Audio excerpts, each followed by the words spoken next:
Hey guys, and welcome back to another video. My name is Jeremy, which I forgot to say on my first video, and I'm back with another booktube video.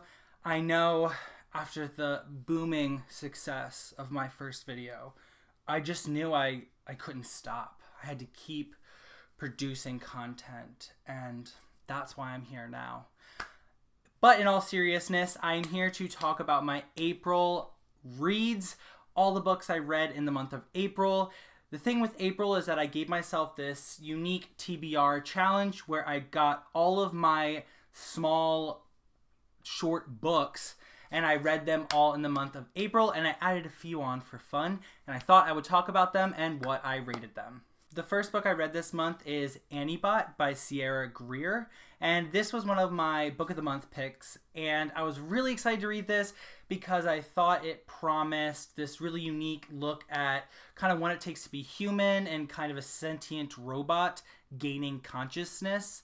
And the main character is an anniebot, which is a robot android created to please their masters, clean for their masters, do whatever. But anniebot is a cuddle model, I believe, which means that she is programmed basically to be intimate with her master, sexually please her master, and all the above. And I did enjoy those takes between the main character and her human, and enjoyed how they interacted and how you really did get to see how Anniebot, as a main character, was gaining her own personality, was becoming her own being, and how her relationship was pretty much abusive. And while there were so many things I did enjoy about it, ultimately I felt kind of lackluster about it towards the end, because as Anniebot is growing so much, she's developing so much, she's becoming her own being, it felt like she kept going back to who she was and what she was. And I get that she's a robot and, she's programmed to want to please her master, which in this case is a pretty abusive, dickish guy. But as a reader, that just kind of got old. I always was rooting for Anniebot to rise up and learn that she was worth more and was better off without her human master, and I just feel like the pacing was a little bit too slow for me. I think some of the themes got a little repetitive, and in the end I ended up giving it a 3 out of 5 stars. I still enjoyed it, but in the end I don't think it did enough to really wow me. The next book that I read in April is The God and the Jumiho, I believe, by Sophie Kim. This was an e-arc that I got from NetGalley, and the synopsis of this and the cover blew me away. I was so excited to get this, and I was so honored when I was accepted to get an e-arc of this, but I sadly ended up DNFing it 40% of the way through, and that is partially my fault. I am very quick to DNF books, just so everybody knows. If I don't feel like it's vibing with me or I'm just not having a good time, I tend to DNF pretty quick because I am excited about getting books that I'm really passionate about. So I know from the synopsis that this is really heavily based upon K-dramas, and that's just not something I was very familiar with. And I found the characters of this book to be kind of immature. We follow a god of Korean mythology and a Gumiho. I don't know if I'm pronouncing that correctly, but it is a fox shape-shifting spirit, eats man's livers, pretty badass. And they're both said to be immortal creatures, the god and the fox, yet they both acted really juvenile for my tastes. I found a lot of their decision-making to be pretty nonsensical, and their banter to be kind of cringy at times, and I am sad to say that because I really like the world building. I loved the mythology. I love just almost everything about it, but I really couldn't get behind the characters. I couldn't get behind their actions, and sadly I ended up DNFing it at about 40%.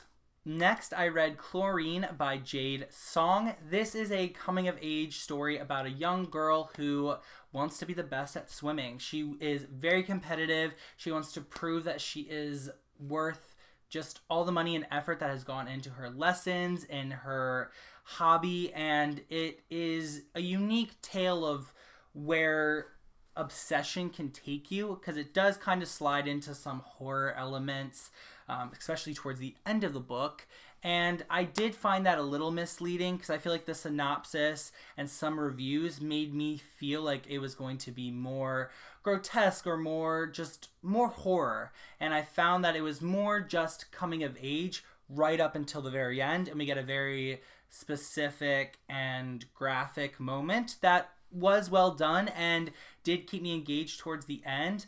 But overall, I found this to be kind of a lackluster coming-of-age story. I found the main character to be kind of unlikable, and I don't mind unlikable characters, but I still think there needs to be something for me to connect with. And unfortunately, I didn't really connect with the main character in Chlorine, and I just found myself kind of bored. I did finish it. I did enjoy the ending and the little bit of a twist, but in the end, I still ended up giving it a 2 out of 5 stars.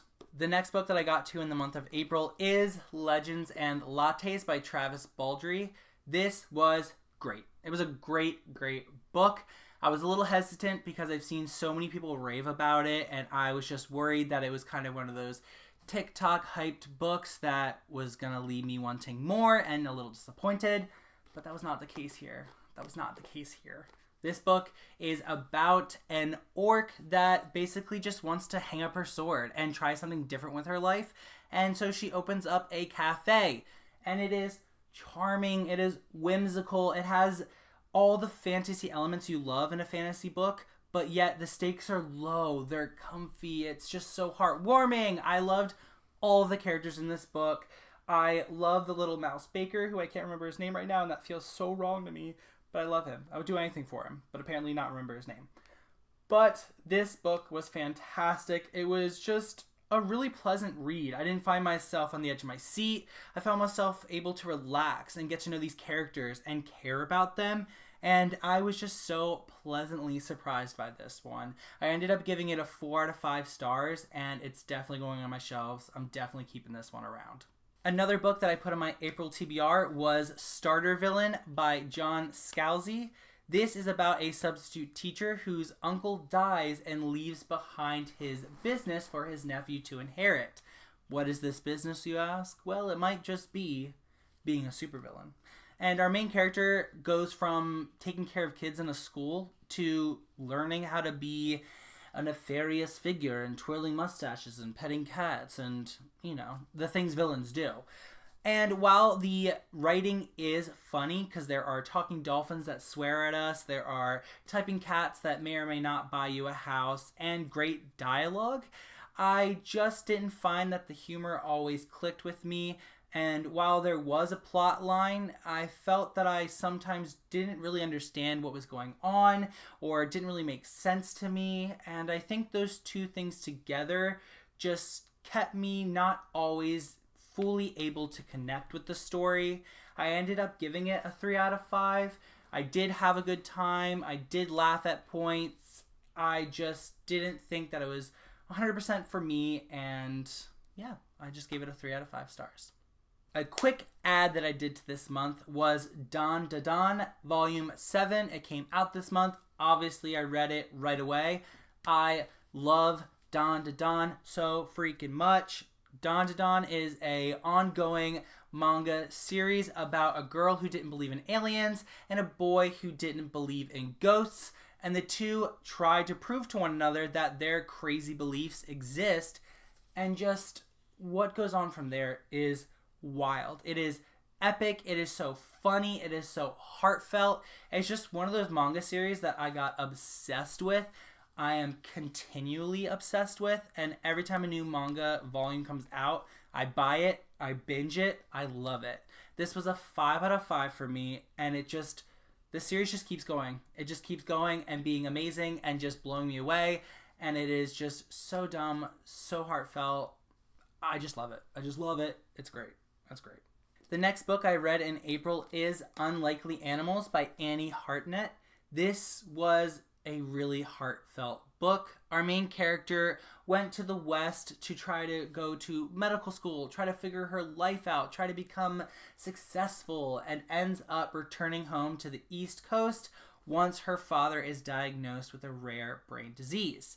This book has a dysfunctional family at the center of it, with all these characters trying to figure out how do we move forward when our father, our husband, now is diagnosed with likely a disease that will kill him. And this book has perspectives from ghosts of the town that oversee all of our characters and give commentary on maybe what they should do or things they should be saying. And it was just so charming and so heartwarming to read. And it was just really, really sad, uplifting, and I enjoyed getting to see how these characters moved forward with their lives, how they tackled things that happened in the past and how they were going to move forward. The ending was really, really heart-wrenching, and I was consistently picking this up just because the writing was, while simple, just really impactful, really engaging, and the characters I think are going to stay with me for a long time. I ended up giving this a 4 out of 5 stars. If you definitely like a good fiction read, dysfunctional families with a little bit of maybe magic realism with some commentary from ghosts, I would definitely recommend this book. Next, I read What You Are Looking For Is in the Library by Michiko Aoyama. Michiko Aoyama. This was a book split into, I believe, 5 different stories, and it reminded me a lot of Before the Coffee Gets Cold, and how each character in those stories is dealing with something differently. And the main premise of this book is that all of our characters end up at this library, where a certain librarian just seems to know, either magically or just expertly, what our characters need, what book they need to help propel them into the next chapter of their lives. And each story had a unique perspective of just individuals dealing with different things, like a girl trying to figure out what she wants to do with the rest of her life, or a mom that feels like maybe her life is done now that she had a daughter, or an older man who doesn't know what's next after he retires. And each story was very heartwarming. It was very charming.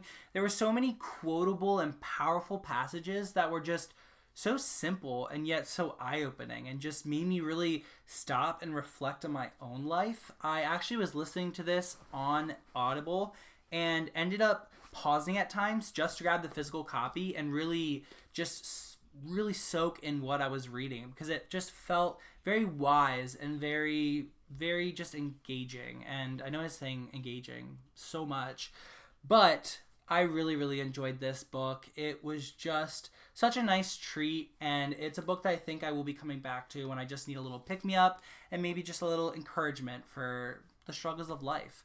I ended up giving this a 4 out of 5 stars. Another book I read this month was Fight Club by Chuck Palahniuk, I believe is how you pronounce his last name. Correct me if I'm wrong.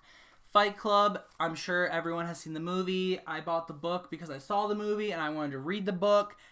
And the book is just as cool and great as the movie. This is definitely a unique book. If you haven't seen Fight Club, it is wild. It's about 2 men that basically start these fight clubs and start exploring just all these harmful things in America and all these ideals we have, and just a lot of commentary on just how weird we are as people and the things that we believe and the things that we practice. And Fight Club is just, it is just wild. It is pretty short, but it always was just confusing to me. Yet it didn't stop me from having a good time. Even though I saw the movie and I knew what was going to happen, I still just was constantly like, how did we get from A to B? How does this make sense? But yet, it was a great time. If you haven't seen the movie, you haven't read the book, I highly suggest it. It is very chaotic. It is very fun. Maybe fun isn't the right word. Chaotic, wild, brutal, but gripping and engaging. I'm saying engaging again. But I really enjoyed this. I ended up giving it a 5 out of 4. I gave this 4 out of 5 stars, and I suggest anyone that hasn't seen the movie, definitely read the book. You will not be disappointed. Next, I attempted to read Organ Meats by K. Ming Cheng. This book I found in my local bookstore. I picked it up because I liked the cover. I looked at the synopsis and I said, holy what? Sign me up. And I didn't like it that much. I ended up DNFing this around 15%, just to be upfront. The synopsis hits on this idea that these girls are potentially descendants of canine women, and the one main character's best friend ends up not becoming human or slowly losing her humanity, and her friend has to like stitch her back together or hold her together, and it just sounded wild. It sounded chaotic. It sounds like something I would love, and I just could not connect with the writing style at all. It felt like purple prose injected with steroids and then left outside to rot for like a year. And it was just, sometimes I'd be reading it and I would have no idea what was going on because I was just so lost by the writing style. I was so confused. Things just didn't make sense. And I ended up just not being able to continue because I found myself consistently flipping back, trying to read, trying to figure out what this meant, what that meant. And I just didn't feel like it was clicking for me, and sadly did put it down and moved on with my month.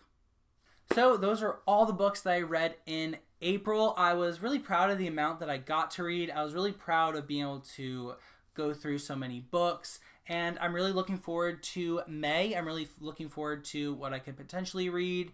And yeah, I would love to know what you guys read in April, and if you guys collected any new favorites, any new not so favorites, and what books are you looking forward to reading in May.